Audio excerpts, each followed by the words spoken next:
Hello everyone, কেমন আছো সবাই? আশা করি সবাই ভালো আছো, সুস্থ আছো। তোমাদের সুস্থতা কামনা করে আজকের আরেকটি নতুন ব্লগ শুরু করছি।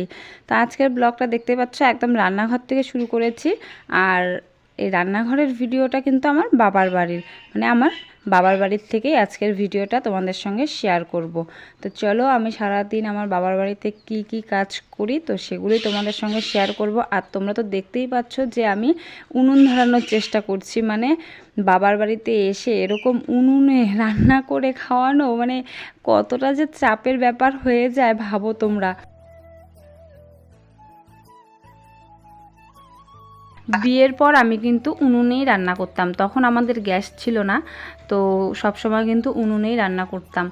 আর তখন কিন্তু আকাশও অনেকটাই ছোট ছিল, এরকম ছোট বাচ্চা নিয়ে তারপর উনুনে রান্না করা, সত্যি সেই দিনগুলো না অনেক কষ্টের গেছে। সব কিছুই কিন্তু সময়ের সঙ্গে সঙ্গে পরিবর্তন হয়। তখন উনুনে রান্না করতাম, তখন কিন্তু সেটাও অসুবিধে মনে হতো না, সহজেই সব কাজগুলো করে নিতাম। আর এখন দেখো গ্যাস হওয়াতে সব কিছুই কেমন অসুবিধা হয়ে যাচ্ছে, এখন যেন উনুনে রান্না করতেই ইচ্ছে করে না। তো এইদিকে আমার বৌদি কিছু প্লাস্টিক দিয়ে দিল, বললো যে এগুলো ধরিয়ে দাও, দেখবে সুন্দর জ্বলবে। তো সত্যি কিন্তু দেখো খুব সুন্দর জ্বলেছে। তো এদিকে কিন্তু আমি এখন সবজি বসাচ্ছি, মানে খিচুড়ির যে সবজি, তো সেটাই আমি এখন বসাচ্ছি। খিচুড়ি হবে, তারপর সবজি এখন করে নিচ্ছি। আর আজকে আমাকে রান্না করতে বললো, কারণ মা তো পারবে না, পুজোর ওদিকে রান্না করছে, আর বৌদিও পারবে না। তোমরা তো জানোই যে বৌদির মানে সমস্যা আছে, তো সেজন্য বৌদি কিন্তু এখন এই সময়ে আর কি কোনো কাজ করতে পারবে না। তো সেই জন্যই আমাকে বললো যে তুই রান্না কর। আমি তো প্রথমে একটু না করেছিলাম যে আমি পারবো কি না, তাও আবার উনুনে। তো দেখো বাবার বাড়িতে এসে রান্না করতে হচ্ছে, তো সেটাই আমি আমার ভাইয়ের বউকে বলছি যে দেখো আমি বাবার বাড়িতে এসেছি আর আমাকে দিয়ে এরকম খাটাচ্ছ। তো ও কিন্তু সেজন্য আর কি কড়াইটা বলছে যে ঠিক আছে দাঁড়াও দেখি, আমি চেষ্টা করে দেখি। তো ও কিন্তু চেষ্টা করতে গেছিলো, কিন্তু আর মানে ভয়ে আর করতে পারছে না, বলছে না আমি পারবো না, তুমিই করো। তো দেখো আমাকে বাবার বাড়িতে এসে এরকম উনুনে হামুল দিতে মশলা কুটে তারপর রান্না করতে হচ্ছে, মানে ভাবা যায় নিজের বাবার বাড়ি থেকেও ধর্ম বাবার বাড়িতে এসে এরকম করে আমি রান্না করছি। তো সেই জিনিসটা কেমন লাগে না, যে ধর্ম বাবার বাড়িতে এসে আমি এরকম করে কাজ টাজ করছি। সত্যি কথা বলতে আমার কাছে কিন্তু দুটোই নিজের। তো এক বাবার বাড়ি দূরে হয়েছে তো কি হয়েছে, এখানে তো আসতে পারি, যে কোনো অনুষ্ঠান হোক বা একটু মন খারাপ হলেও এখানে এসে একটু সবার সঙ্গে গল্প করা, তো সেটা কিন্তু কজনের ভাগ্যে হয় বলো তো। তো আমার কাছে কিন্তু এটা খুব ভালো লাগে। জন্মের থেকে ধর্ম বড়, সত্যি সেটাই, জন্মের থেকে ধর্মই কিন্তু বড়। শুধু যে রক্তের সম্পর্ক থাকলেই যে নিজের হয় সেটা কিন্তু না, সেটা আমি বুঝতে পেরেছি। সত্যি কথা বলতে আমি খুবই লাকি, এরকম সুন্দর আরেকটা পরিবার পেয়েছি আমি।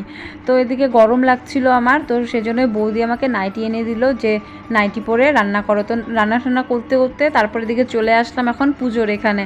তো এই যে দেখো এদিকে দাদা পুজো করাচ্ছে, আর বাবা আজকে বাড়িতে নেই, বাবা গেছে আরও অন্য কোথাও পুজো আছে, তো সেখানে পুজো করাতে গেছে। আর দাদা এদিকে যে পুজো করছে। তো এরকম একটা মিষ্টি পরিবার, মিষ্টি সম্পর্ক আমাদের এরকমই থাকুক সারা জীবন। তো সেইটাই আমি কিন্তু মায়ের কাছে প্রার্থনা করি। তো এই যে দেখো এখন পুজো হচ্ছে, আর ওদিকে মোটামুটি আমার রান্নাও কিন্তু প্রায় হয়েই গেছে।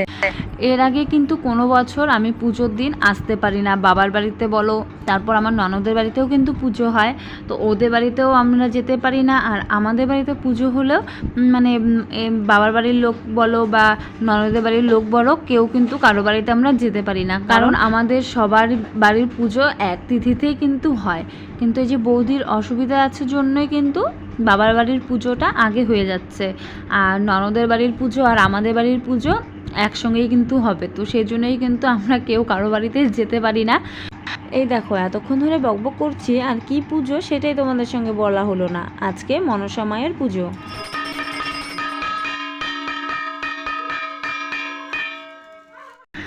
এদিকে আমরা ননদ ভাই বউ মিলে একটু গল্প করছিলাম, আর এই যে বলছিলাম যে দেখো উনুনে রান্না করে কিন্তু আমি কালো হয়ে গেছি, তো সেগুলো একটু আমরা মজা টজা করে বলছিলাম। আর এদিকে কিন্তু আমাদের পুজো কমপ্লিট হয়ে গেছে, আর এখানে যে ঠাম্মা বসে আছে আর ওখানে যে কাকু বসে আছে।